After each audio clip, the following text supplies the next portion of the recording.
बच्चों, संस्कृत की सबसे पहली कक्षा में आज हम आपको संस्कृत का प्राथमिक परिचय के रूप में पढ़ाएंगे। संस्कृत किस प्रकार से लिखते हैं।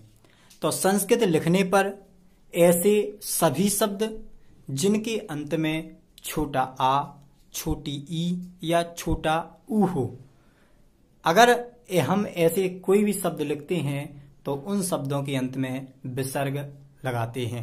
जिस प्रकार आप सामने देख रहे हैं, 3 शब्द लिखे हुए हैं, राम, रवि और साधु।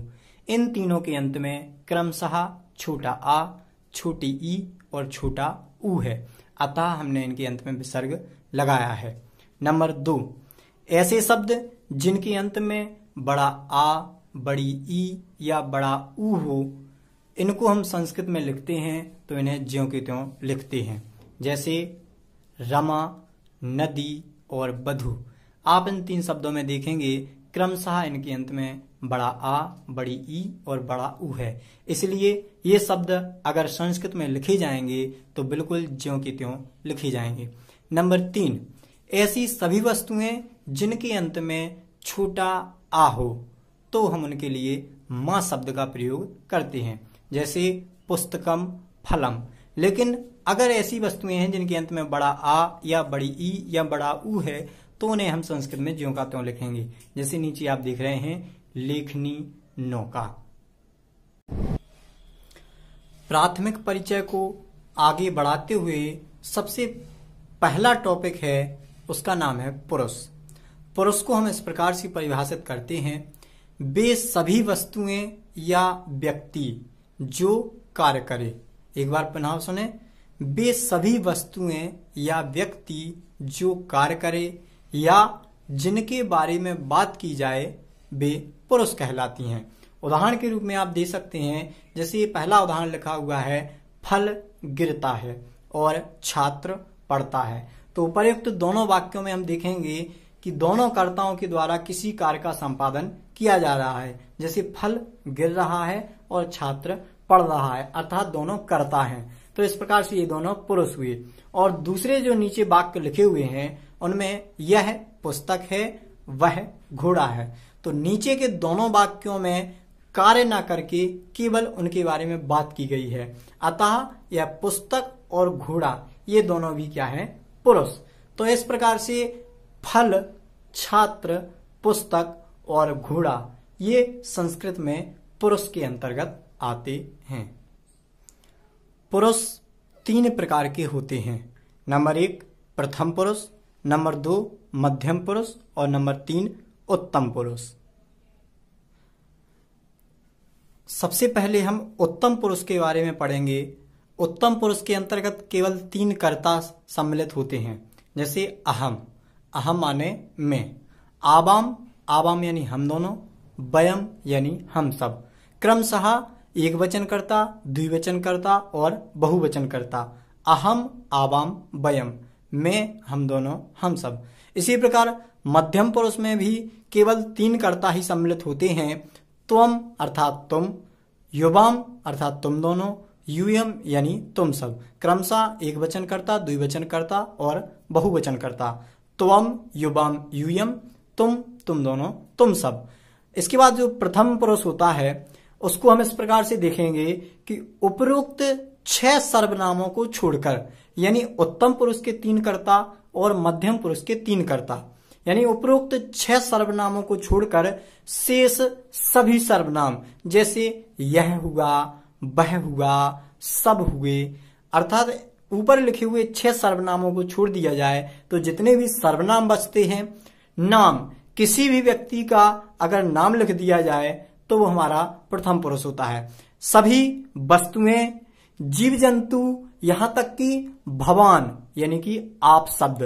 संस्कृत में एक खास बात है कि तुम शब्द मध्यम पुरुष का परिचायक है और आप शब्द प्रथम पुरुष का परिचायक है। ऐसे सभी शब्द प्रथम पुरुष में आते हैं। एक बार पुनः प्रथम पुरुष को हम देखेंगे। उपरोक्त 6 सर्वनामों को छोड़ करके सभी सर्वनाम, नाम, वस्तुएं, जीव जंतु या भगवान शब्द प्रथम पुरुष के अंतर्गत आते हैं। पुरुष के बाद हम पढ़ेंगे अनुवाद।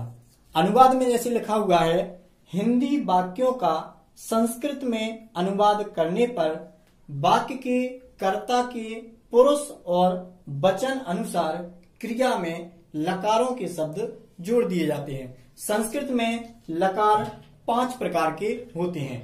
एक लकार आपके सामने लिखा हुआ है लट लकार, यानी कि वर्तमान काल। वर्तमान काल को हम इस तरह से देखेंगे कि एक वचन कर्ता, द्विवचन कर्ता और बहुवचन कर्ता। इसमें प्रथम पुरुष, मध्यम पुरुष, उत्तम पुरुष। प्रथम पुरुष के अंतर्गत ती, तहा, अंति। मध्यम पुरुष के अंतर्गत सी, थहा, था और उत्तम पुरुष के अंतर्गत आमी, आवाह, आमा। उसके बाद ये जो परिभाषा है उसे हम इस तरह से देखेंगे, हिंदी के जो वाक्य हैं अगर हम उन्हें संस्कृत में अनुवाद करते हैं तो वाक्य का कर्ता, कर्ता यानी कि पुरुष और वचन, यह जो कर्ता है वह किस पुरुष का है। संस्कृत में 3 पुरुष होते हैं, प्रथम, मध्यम और उत्तम। जैसा कि इससे पहले आपने देखा कि उत्तम पुरुष में 3 कर्ता थे, मैं, हम दोनों और हम सब। और मध्यम पुरुष में भी 3 कर्ता थे, तुम, तुम दोनों और तुम सब। यानी कर्ता के पुरुष और वचन, वचन यानी एक वचन, द्विवचन और बहुवचन। तो कर्ता के पुरुष और वचन अनुसार उसकी जो क्रिया है उसमें हम लकारों के शब्दों को जोड़ देते हैं।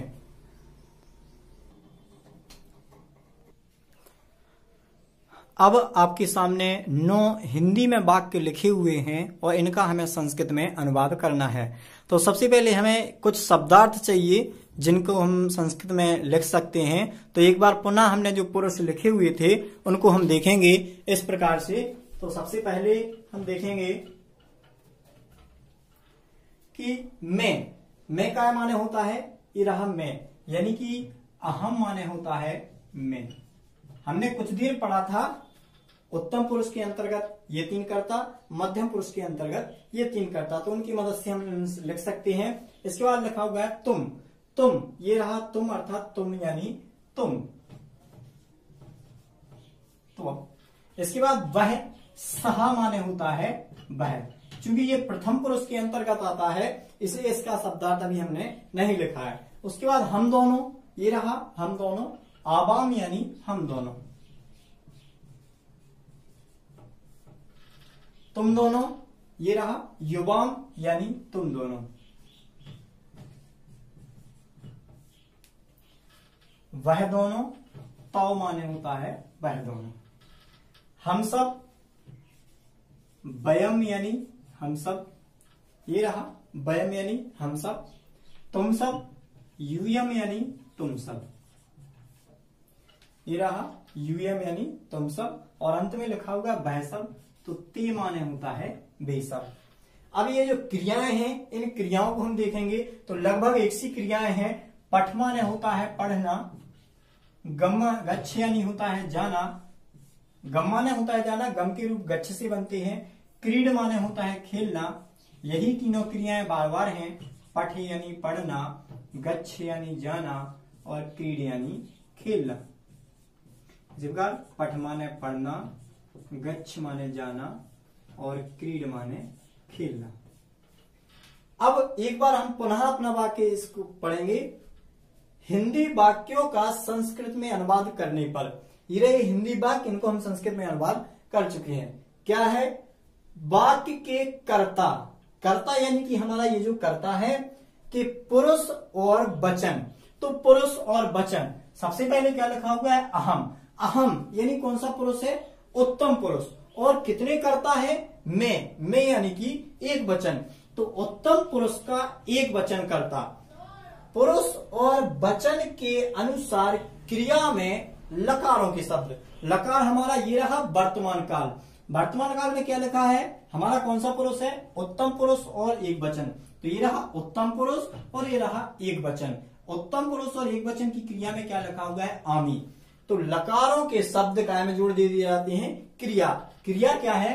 पठ। तो पठ में हम क्या जोड़ देंगे? आमी, यानी कि पठामी। इस तरह पहला वाक्य हमारा अनुवादित हो चुका है, मैं पढ़ता हूं, अहम पठामी। इसके बाद अगला करता है त्वम। ये रहा हमारा त्वम। त्वम यानी तुम। कौन सी पुरुष में है? मध्यम पुरुष। और एक वचन कर्ता। तो हम देखेंगे मध्यम पुरुष, ये रहा हमारा मध्यम पुरुष और ये रहा एक वचन कर्ता। तो मध्यम पुरुष और एक वचन के अंतर्गत लिखा हुआ है सी। तो इस क्रिया में हम जुड़ेंगे तो गच्छ का हो जाएगा गच्छ सी। इसके बाद अगला कर्ता है सहा। ये कहां मिलेगा? ये कहीं नहीं है। क्यों नहीं है? क्योंकि उत्तम पुरुष के 3 कर्ता हैं और मध्यम पुरुष के 3 कर्ता हैं। उसके बाद जितने भी कर्ता बचते हैं वो सभी काय के कहलाते हैं प्रथम पुरुष के। तो वह यानी कि प्रथम पुरुष, और एक व्यक्ति है तो प्रथम पुरुष एक वचन की क्रिया में है ती, यानी कि सहा पठती। इसी प्रकार और आगे हम बढ़ेंगे तो कर्ता है हम दोनों, यानी कि उत्तम पुरुष और द्विवचन कर्ता। तो उत्तम पुरुष और द्विवचन कर्ता में क्रिया में लिखा हुआ है आवाह। तो इस तरह से हमारी नई क्रिया बन जाएगी पठा भा, आवाम पठावा। अगला कर्ता है तुम दोनों, यानी कि मध्यम पुरुष द्विवचन कर्ता। तो मध्यम पुरुष द्विवचन कर्ता में लिखा हुआ है था, यानी कि गच्छ था। इसके बाद अगला कर्ता है बे दोनों, यानी कि प्रथम पुरुष। तो प्रथम पुरुष में है तहा, क्रीड तहा। फिर हम सब यानी कि उत्तम पुरुष बहुवचन, ये रहा वयम यानी हम सब। तो उत्तम पुरुष और बहुवचन की करता है महा, यानी कि पठा महा। इसके बाद अगला करता है यूयम, यानी कि तुम सब। मध्यम पुरुष का बहुवचन करता, तो मध्यम पुरुष का बहुवचन करता में है था, तो यूयम गच्छत। और सबसे अंत में है बेसब, यानी कि प्रथम पुरुष और बहुवचन। तो प्रथम पुरुष और बहुवचन में है अंति, यानी ते क्रीडन्ति। तो इस तरीके से हम संस्कृत वाक्य, हिंदी वाक्यों का संस्कृत में अनुवाद कर सकते हैं।